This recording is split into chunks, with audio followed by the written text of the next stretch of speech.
Doctor Harshvardhan जी, श्रीमान चौधरी जी,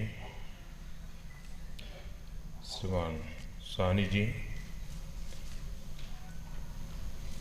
और सभी सौत क्षेत्र के महानुभाव और विशेष रूप से आए हुए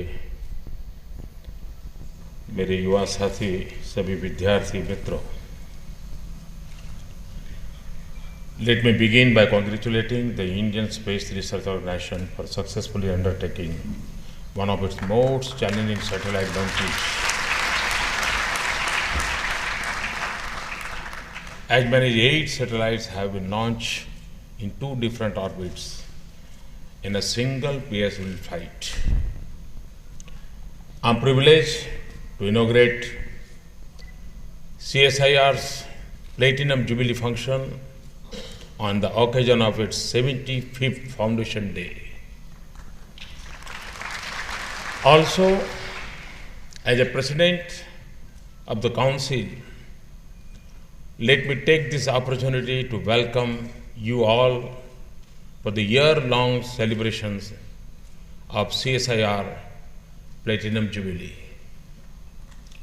I especially welcome the 150 science students from Kendriya Vidyalayas who are present here today, as well as the students and research scholars at IITs and IISERs who are watching this event live. It is a matter of pride for every Indian that CSIR is celebrating 75th year of committed contribution to the development of modern India. This has been a journey dedicated to the nation, starting with the indelible ink, which is the hallmark of our democratic fabric. CSIR had left an indelible mark on every sphere of life. With an all-round approach to research and development, CSIR is a reflection of India in its diversity and heterogeneity. From agriculture to aerospace, biosensors to biopharmaceuticals, chemicals to climate change, drug development to deep sea explorations, from earth science to energy, food to fragrance, glass to genomics, housing to healthcare, instrumentation to informatics, leather to light combat aircraft, microbes to mining to materials, optics to optical fibers, pigments to power electronics, roads to robotics, sensors to solar energy, tractors to transport, UAVs to underwater vehicles, and water to weather forecasting. CSIR has registered its presence.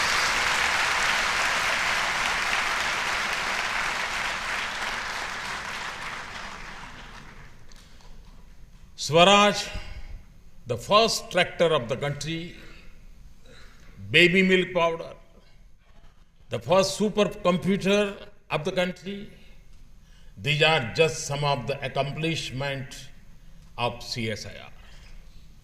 Before arriving in this hall, I saw the achievements of CSIR showcased in an exhibition. I would like to see this exhibition taken to other parts of the country so that people can know and appreciate CSIR's achievements. Our efforts should be to prepare CSIR for modern technologies and emerging challenges. In my view, CSIR needs to create an ease of doing technology business. The platform to bring in the right stakeholders so that the technologies reach the intended beneficiaries. Recently, CSIR has developed the first Ayurvedic medicine of the country for diabetic patients. All of you are aware about the potential of this medicine. Now our goal should be to make people aware of the benefits of this medicine so that they can make best use of the same. इतिहास गवाह है कि आधुनिक युग में कोई भी देश तब तक विकसित नहीं हुआ जब तक उसे विज्ञान और तकनीक का साथ नहीं मिला। इस वक्त देश 7% से अधिक विकास दर से आगे बढ़ रहा है और उसे वैज्ञानिक और औद्योगिक अनुसंधान परिषद जैसे संगठनों के सहयोग की आवश्यकता है। इसलिए आपकी रणनीति का ये हिस्सा होना चाहिए कि वर्तमान चुनौतियों से निपटने के साथ ही देश के भविष्य के लिए भी हम एक रोड मैप तैयार करें। जैसे सीएसआईआर ने इस साल सोलर ट्री बनाया। ये सोलर ट्री सिर्फ 4 स्क्वायर फीट की जगह घेरता है। अब आपको ये प्रयास करना चाहिए कि कैसे देश के कोने कोने में ये सोलर ट्री पहुंचे और लोगों को उसका लाभ मिले। सौर ऊर्जा, सोलर एनर्जी देश में बिजली समस्या के निपटारे के लिए बहुत अहम है। आप सभी इस क्षेत्र में क्रांति ला सकते हैं। सरकार का लक्ष्य 2022 तक देश में 100 गीगावाट सौर ऊर्जा पैदा करने का है और उस लक्ष्य प्राप्ति के लिए सरकार को आप सब वैज्ञानिकों से पूरा सहयोग चाहिए। जैसे सोलर सेल की एफिशिएंसी को कैसे कम से कम लागत में अधिक से अधिक बढ़ाया जा सकता है। कोई भी तकनीक तभी कामयाब होती है जब वो देश के सामान्य मानवी के काम आए। किसान भाइयों की आज जो आवश्यकता है, गरीब माताएं बहनें, नौजवान अपनी रोजमर्रा की जिंदगी में किस तरह की समस्याओं का सामना कर रहे हैं, कैसे आपका आविष्कार या अनुसंधान उनकी मदद कर सकता है, ये लगातार सोचना होगा और परिणाम निकालकर दिखाना होगा। वैज्ञानिक और औद्योगिक अनुसंधान परिषद के गठन का मकसद भी यही है। वैज्ञानिक अनुसंधान, ये आविष्कार एक दिन या एक साल का काम नहीं है, ये निरंतर चलने वाली प्रक्रिया है। यही सतत प्रक्रिया एक दिन गेम चेंजर के रूप में, गेम चेंजिंग टेक्नोलॉजी के रूप में जन्म लेती है। सीएसआईआर बहुत पहले से इस काम को करती रही है, लेकिन अब एक बहुत बड़ी बदलाव की मैं आवश्यकता देखता हूं। हम रिसर्च करते हैं, करते रहें, लेकिन क्या टाइम बाउंड डिलीवरी, ये हमारा प्राइम एजेंडा बन सकता है क्या? मेरी आपसे बहुत सारी उम्मीदें हैं और कभी-कभी तो लगता है मेरी उम्मीदें जरा ज्यादा है, लेकिन ये इसलिए है क्योंकि आप पर भरोसा है। 75 साल के आपने जो देश को दिया है, उसके कारण मुझे लगता है शायद आप ज्यादा दे सकते हैं। और मांगने वाला भी तो उसी से मांगेगा जो दे सकता है।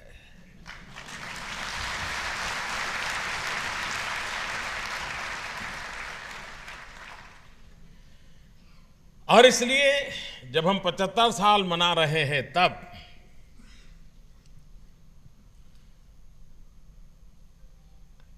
टाइम बाउंड डिलीवरी, इस एक वन लाइन एजेंडा, इसको हम कैसे आगे ला सकते हैं? अनुसंधान के साथ ही हमें वैल्यू चेन को भी मजबूती के साथ लिंक करने पर भी ध्यान देना होगा।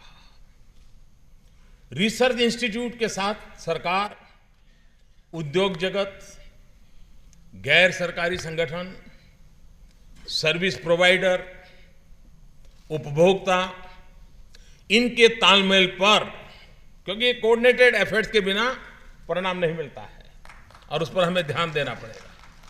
कभी कभी ऐसा भी देखा गया है कि हम आविष्कार तो कर लेते हैं, लेकिन आम लोगों को उसका लाभ नहीं होता है, या तो कभी आम लोगों तक उसकी जानकारी नहीं पहुंचती, या आम आदमी की आवश्यकताओं के अनुसार उसका मॉडिफिकेशन नहीं होता है। सिद्धांत के तहत बहुत बढ़िया चीज होती है, और इसलिए जो संसाधन उपलब्ध है और जो समस्या है, उन दोनों के बीच में हम मेल बिठा करके चीजों को अगर लाएंगे, सरलीकरण करेंगे, तो मैं समझता हूं कि इसका व्याप सामान्य मानव की उपयोगिता के साथ बहुत सहज रूप से एक्सपांड हो सकता है। वैज्ञानिक अनुसंधान संस्थानों को भी स्टेक होल्डर से रिसर्च और डेवलपमेंट के स्टेज पर फीडबैक लेने के सिस्टम को भी बनाना होगा।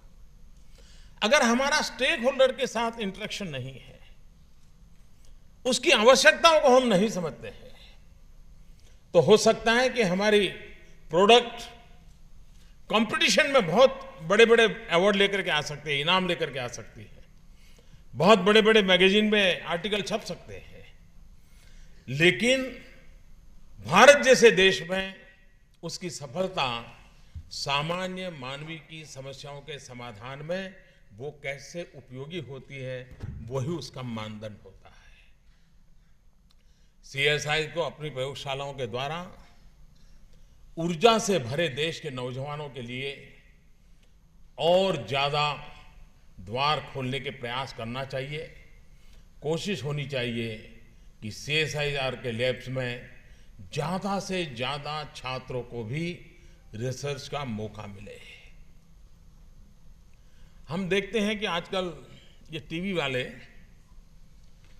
टैलेंट सर्च के लिए बहुत बड़े कार्यक्रम करते हैं, गाने बजाने वाले, नाचने वाले, और देखते हैं, पहले हमने सोचा नहीं इतनी टैलेंट नजर आती है छोटे छोटे बच्चों में, और इसी एक ही फील्ड में टैलेंट नहीं है, इनकी हर क्षेत्र में टैलेंट पड़ी है, वो अवसर के तलाश में है। क्या हमारी लैब्स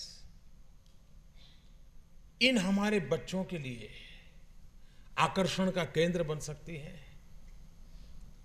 उसका मन कर जाए, चलो भाई सैटरडे संडे है, नहीं जाना है, मामा के घर नहीं जाना है, चलो आज लैब में चला जाऊं, साहब कुछ समय देंगे, कुछ बताएंगे तो करता रहूंगा। आप में से जो बड़े बड़े साइंटिस्ट बने हैं ना, वो अपना बचपन को याद करें, आपने यही पागलपन था, तभी तो आप यहाँ पहुँचे हैं। इसी पागलपन वाले बहुत लोग हैं, किसी ने आपकी उंगली पकड़ी होगी, किसी ने आपका हाथ पकड़ा होगा, कोई आपको लैब में ले गया होगा। इन बच्चों को भी कोई ले जाए, इस देश का भाग्य बदल जाए।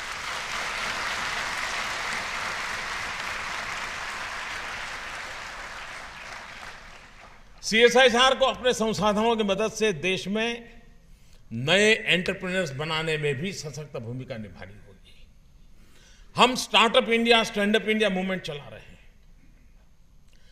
जो नौजवान कुछ करना चाहते हैं और आपने कुछ खोज करके रखा है, उस सिद्धांत से उसका परिचय करवा दिया जाए तो प्रोडक्ट का साहस वो कर सकता है।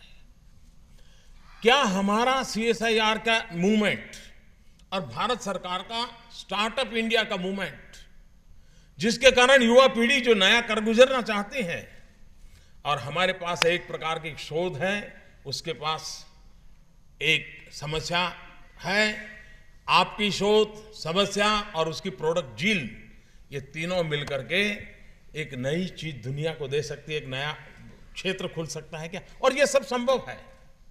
और इस संभावनाओं को हम कैसे तराशें, उस पर अगर हम काम करें तो मैं समझता हूं कि ये हम काफी कुछ कर सकते हैं। विभिन्न संस्थाओं द्वारा दी जा रही रिसर्च फंडिंग को चैनलाइज करने की भी आवश्यकता है।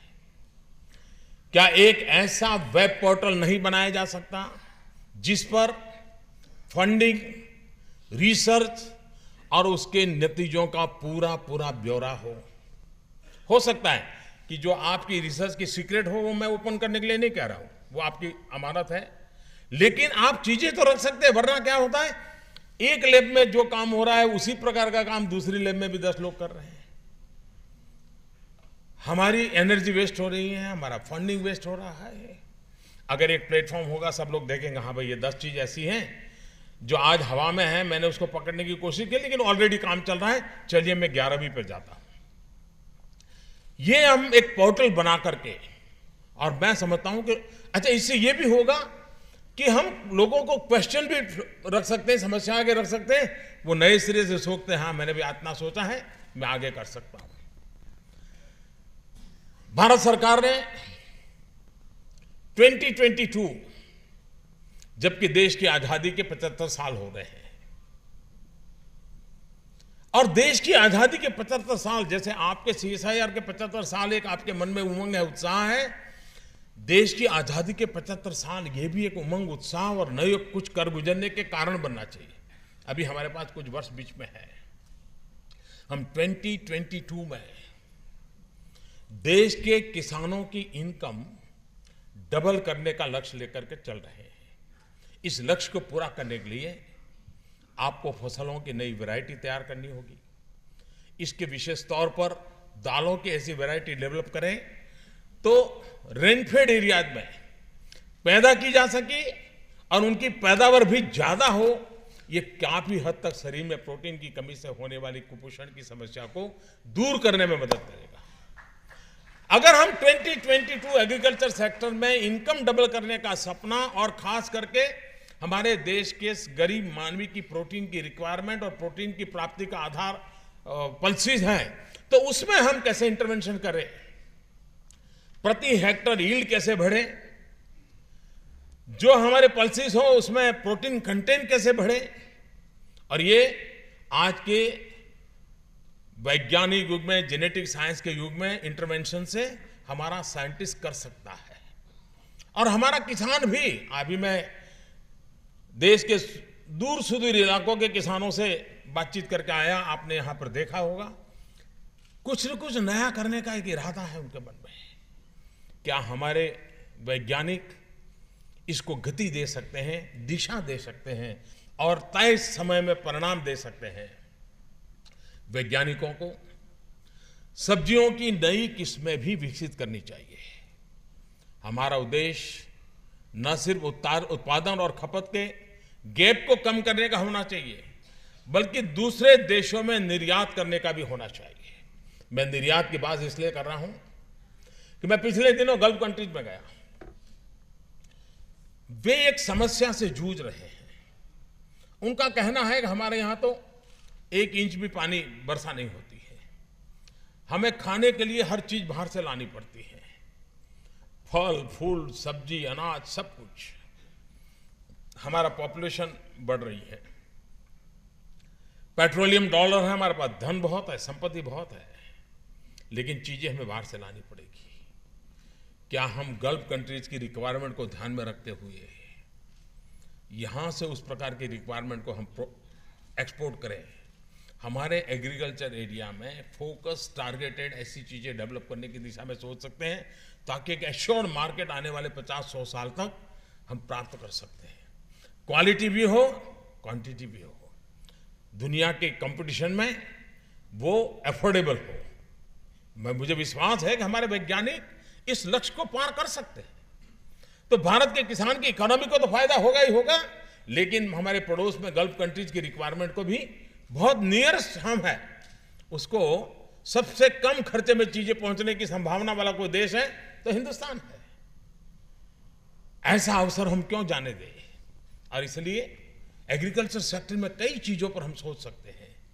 सीएसआईआर ने हेल्थ सेक्टर के लिए काफी कुछ अच्छा किया है, लेकिन हमारे देश में लोगों को आज भी टीबी, मलेरिया, चिकनगुनिया, डेंगू ऐसी बीमारियों का सामना करना पड़ रहा है। सीएसआईआर इन बीमारियों से कैसे राहत दिला सकता है, इस पर समयबद्ध लक्ष्य के साथ रिसर्च किए जाने की आवश्यकता है। जैसे कि क्या हम डायग्नोस्टिक किट्स डेवलप करें जो कॉस्ट इफेक्टिव हो और बीमारियों की जल्दी जांच में सहायता करे, क्योंकि आज हेल्थ सेक्टर ज्यादातर टेक्नोलॉजी ड्रिवन हो चुका है। डॉक्टर ज्यादा जांच नहीं करता, ज्यादा मशीन जांच करता है। आपके भीतर क्या कमी है, क्या तकलीफ है, वो मशीन तय करता है। डॉक्टर वो एक सॉफ्टवेयर की तरह फिर उसमें से निकालता है कि ये है तो ये देना, ये है तो ये देना, अब ये देना, वो बाद में देना। ये स्थिति आ गई है। जब टेक्नोलॉजी ड्रिवन पूरा मेडिकल साइंस हो गया है, तो मैं समझता हूं कि आपके लिए बहुत बड़ी अपॉर्चुनिटी है। सिर्फ दवाइयां नहीं, ये किट की जो मेरी कल्पना है वो हम जितनी जादू पर गांव के अंदर भी एक आशा वर्कर के पास किट होगी, वो तय कर सकती हैं कि इन्हीं कठिनाइयां हैं और इसके लिए, और वो टेक्नोलॉजिकली इतना वेल कनेक्टेड हो कि हम एपिडेमिक को भी तुरंत जांच सकते हैं, संभावनाओं को तुरंत देख सकते हैं। और ये आज के युग में सब कुछ संभव है। मैं आशा करता हूं कि हम एक मास स्केल पर इन चीजों को एड्रेस करने की दिशा में अनुसंधान के नए क्षेत्रों की ओर जा सकते हैं क्या, और हमारे नौजवानों को हम चुनौती दें, अवसर दें, वे कुछ करके दिखाएंगे, ये मेरा विश्वास है। और हम ये भी जानते हैं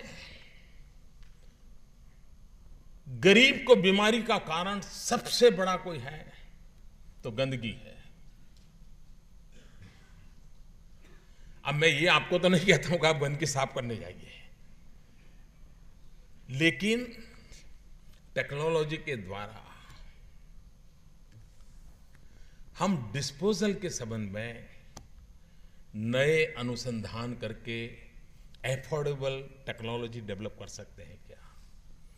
कोई बहुत बड़ा रॉकेट साइंस नहीं होगा, लेकिन जो नए नए स्टार्टअप्स हैं, ये कितना बड़े व्यवसाय की संभावना है कि हम waste management, waste to wealth creation, इन सारे चीजों में हम टेक्नोलॉजी इंटरवेंशन जितना ज्यादा देंगे तो गंदगी को भी एक व्यापार में लोग बदल सकते हैं और स्वच्छता अपने आप आ सकती है, जो देश के हेल्थ सेक्टर को बहुत बड़ी मदद कर सकती है। इवन न्यूट्रिशन के इश्यूज को भी गंदगी से मुक्ति से हम एड्रेस कर सकते हैं। अगर गंदगी से मुक्ति होती है तो हम पेयजल में शुद्धता को भी बल दे सकते हैं, और पेयजल की शुद्धता, ड्रिंकिंग वाटर में अगर शुद्धता है तो कई बीमारियों से मुक्ति का मार्ग बन जाती है। ये सारी चीजें ऐसी हैं कि जो सिर्फ मेडिकल साइंस तक लिमिटेड नहीं है, वैज्ञानिक जगत के इंटरवेंशन की आवश्यकता है। ऐसा नहीं है कि दुनिया में टेक्नोलॉजी नहीं है, भारत को एफोर्डेबल टेक्नोलॉजी के लिए आपका इंटरवेंशन चाहिए। हमारे उपलब्ध संसाधनों के आधार पर टेक्नोलॉजी डेवलप हो, यह हमारी आवश्यकता है। और उन आवश्यकताओं की पूर्ति के लिए कभी कभार क्या होता है कि हमारे मन में एक विचार आया, हम खोज करते रहते हैं, उसका उपयोग 50 साल 100 साल के बाद होगा। हमारे सामने जो समस्याएं हैं, उन समस्याओं को ध्यान में रख करके हम विज्ञान को ले जाएं, मैं समझता हूं इस देश, भारत जैसे देश के लिए वो पहली आवश्यकता है। और अगर इस आवश्यकताओं में सफलता मिलेगी, वो सफलता अपने आप में आपको ग्लोबल लेवल की आवश्यकता या नए युग की आवश्यकताओं के अनुसार रिसर्च करने की ताकत दे सकती है। CSIR है, वाटर सिक्योरिटी पर भी काफी कार्य किया है, लेकिन अपने वाटर रिसोर्सेज को इकोनॉमिकली, एफिशिएंटली और इफेक्टिवली प्रयोग करने की दिशा में प्रयास और तेज किए जाने की आवश्यकता है। हम जानते हैं पानी का संकट की चर्चा बहुत होती है, हर कोई लिखता है युद्ध की संभावनाएं पानी से सटी हुई है। अब वो जिसको लिखना है लिखते रहेंगे, लेकिन जो लैब में बैठा है उसको तो समाधान खोजना होता है कि हम कैसे इस पानी के संचय को, पानी के सिंचन की ओर हम ध्यान दें। अब आज हम कोशिश कर रहे हैं, कृषि क्षेत्र में हमारा प्रयास है पर ड्रॉप मोर क्रॉप। और तो मैं ये भी कहता हूं, भारत जैसे देश में जहां जमीन का महत्व बढ़ता चला गया है और इसलिए पानी और जमीन दोनों को ध्यान में रखते हुए पर ड्रॉप मोर क्रॉप है, साथ साथ an inch of land and a bunch of crop. ये inch of land and bunch of crop, ये जब तक हम मिशन लेकर के नहीं चलेंगे तो हम पानी के उपयोग का भी महत्व नहीं समझेंगे, जमीन के उपयोग का भी महत्व नहीं समझेंगे। नदी जल प्रदूषण बहुत बड़ी समस्या के रूप में हमारे सामने है। गंगा की सफाई का काम कई वर्षों से चल रहा है, कई सरकारें आकर के गई। हमने वैज्ञानिक तरीके ही ढूंढने होंगे, जन सामान्य को प्रशिक्षित करना और वैज्ञानिक मार्ग खोजने, यही चीजें हैं जो हमारे समस्याओं का समाधान दे सकती है। आम नागरिक की एक आवश्यकता, अब हम देखें आज के युग में हिंदुस्तान में जितनी जनसंख्या है उससे ज्यादा मोबाइल फोन है, लेकिन बैटरी की आयु ये उसके लिए टेंशन का विषय है। उसको बैटरी रिचार्ज कराने के लिए बेचारे गांव के आदमी को दूसरे गांव जाना पड़ता है और बैटरी चार्ज होने के लिए वहां खड़ा रहना पड़ता है, जरा बैटरी चार्ज करता हूं। स्मार्टफोन की बैटरी को लेकर एक परेशानी महसूस हो रही है, और जो ज्यादा उपयोग करते हैं वो तो बैटरी बैंक साथ लेकर के घूमते रहते हैं। क्या हमारे वैज्ञानिक इसका सॉल्यूशन नहीं दे सकते क्या? और कितना बड़ा मार्केट है, आप कल्पना कीजिए।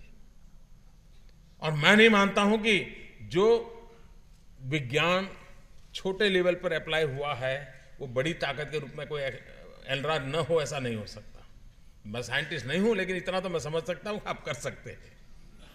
अगर आप इन चीजों को प्रायोरिटी दें तो उसका कॉमर्शियल वैल्यू भी बहुत है, रिक्वायरमेंट बन चुकी है। आज आप देखिए स्पोर्ट्स, खेल जगत जिस प्रकार से उसने रूप लिया है, वो सिर्फ खेल के मैदान का विषय नहीं रहा। अभी मैं वहां पर आपके प्रदर्शनी में कुछ चीजें रखी थी, मैंने देखा, तो उन्होंने मुझे बताया कि लेदर की चीजें ऐसी ऐसी हम बनाते हैं। मैंने उनको सवाल पूछा, क्या कोई आपके यहां रिसर्च हो रही है कि किस प्रकार के स्पोर्ट के लिए किस प्रकार के जूते चाहिए, किस प्रकार के कॉस्ट्यूम चाहिए, इस पर कोई रिसर्च हुआ है क्या जो उसके फिजिकल फिटनेस में प्लस करता हो, कंफर्ट में प्लस करता हो? अब ये अपने बाप में बहुत बड़ा रिसर्च हो रहा है दुनिया में। क्या हम इस प्रकार की चीजें, इतना ही नहीं, खिलाड़ी के पास अच्छे साधन हो, खिलाड़ी के पास अच्छा मैदान हो, अच्छा कोच हो, उससे ही वो खेल जगत में सिद्धियां प्राप्त नहीं करता है। खेल जगत के डेवलपमेंट के लिए मान्य हुआ है कि एक साइंटिफिक एनवायरनमेंट रिक्वायर होता है। उसको साइकोलॉजी से लेकर के कंफर्ट तक की हर चीज की व्यवस्था करनी पड़ती है। क्या भारत का वैज्ञानिक जगत, हमारे जो स्पोर्ट्स फील्ड के लोग हैं, उनके लिए उन प्रकार और एक बहुत बड़े व्यावसायिक क्षेत्र की संभावनाएं मैं देख रहा हूं स्पोर्ट्स में। हम उसके लिए कोई रिसर्च की चीजें, एक वैज्ञानिक एनवायरनमेंट क्या हो। अब स्पेस साइंस में आप देखते हैं, जितना स्पेस में जाने वाले लोगों की चिंता होती है, उतनी स्पेस के लोगों के लिए साइंटिफिक एनवायरनमेंट में उनकी ट्रेनिंग होती है, तब जाकर के उनको भेजा जाता है। स्पोर्ट्स की दुनिया भी इसी प्रकार की है। क्या हम उस एनवायरनमेंट के पैरामीटर तय कर सकते हैं, उसके लिए उस प्रकार की व्यवस्थाएं विकसित कर सकते हैं? कहने का हमारा तात्पर्य यह है कि हम विज्ञान के क्षेत्र को इतना सामान्य मानवीय से जोड़ें, क्योंकि 21वीं सदी एक टेक्नोलॉजी ड्रिवन सदी है। अगर पूरी शताब्दी टेक्नोलॉजी ड्रिवन होगी तो हम इस प्रकार के नए अनुसंधान को 21वीं सदी की आवश्यकता और भारत जैसे देश की आवश्यकता के साथ जोड़ सकते हैं क्या? हमारी पारंपरिक समझ और ज्ञान को अगर हम मॉडर्न सिस्टम पे जोड़ सके तो भी कई समस्याओं का हल निकल सकता है। योग हो, आयुर्वेद हो, आज पूरी दुनिया में उसकी चर्चा है, लेकिन उसका वैज्ञानिक रूप नहीं पहुंच पा रहा है। क्या हम उस दिशा में काम कर सकते हैं? और आज इस अवसर पर वैज्ञानिकों को नेशनल अवार्ड देकर भी सम्मानित किया जा रहा है। जिन वैज्ञानिकों को ये सम्मान प्राप्त हो रहा है, उनको मैं बहुत बहुत बधाई देता हूं। जिन्हें 2012-15 का शांति स्वरूप भटनागर पुरस्कार है, 2012-14 का CSIR diamond jubilee technology award है, ग्रामीण विकास में साइंस एंड टेक्नोलॉजी इनोवेशंस के लिए CSI का अवार्ड है, 2016 का CSIR टेक्नोलॉजी अवार्ड है, 2016 का GN रामचंद्रन गोल्ड मेडल है, 2016 का CSIR यंग साइंटिस्ट अवार्ड दिया जा रहा है। ये सम्मान, ये अवार्ड न सिर्फ वैज्ञानिकों के लिए हैं, बल्कि उनके परिवार, उनके मित्रों, विशेष करके उनके शिक्षकों को भी लिए भी हैं। ऐसे शिक्षक जिन्होंने बचपन से ही उन्हें विज्ञान और अनुसंधान आविष्कार के लिए प्रेरित किया। देश को आज आप सभी पर गर्व है। मुझे उम्मीद है इस सफर पर आप एक नए उमंग और हौसले के साथ और मजबूती के साथ आगे बढ़ेंगे। ये अवार्ड आपके अलावा दूसरों को भी देश के विकास के लिए आवश्यक नए अनुसंधान, नए आविष्कार की प्रेरणा देगा। स्कूल, कॉलेज और यूनिवर्सिटियों में पढ़ने वाले नौजवान आज आपको रोल मॉडल की तरह देखते हैं। इस अवसर पर मैं आप सभी से अपेक्षा करता हूं कि आप नौजवान पीढ़ी का मार्गदर्शन करने की अपनी जिम्मेदारी भी बखूबी निभाएं। CSIR से जुड़े देश के प्रतिष्ठित संस्थानों में काम कर रहे वैज्ञानिकों को स्कूल, कॉलेज में पढ़ने वाले छात्रों के साथ अपना संपर्क बढ़ाना चाहिए।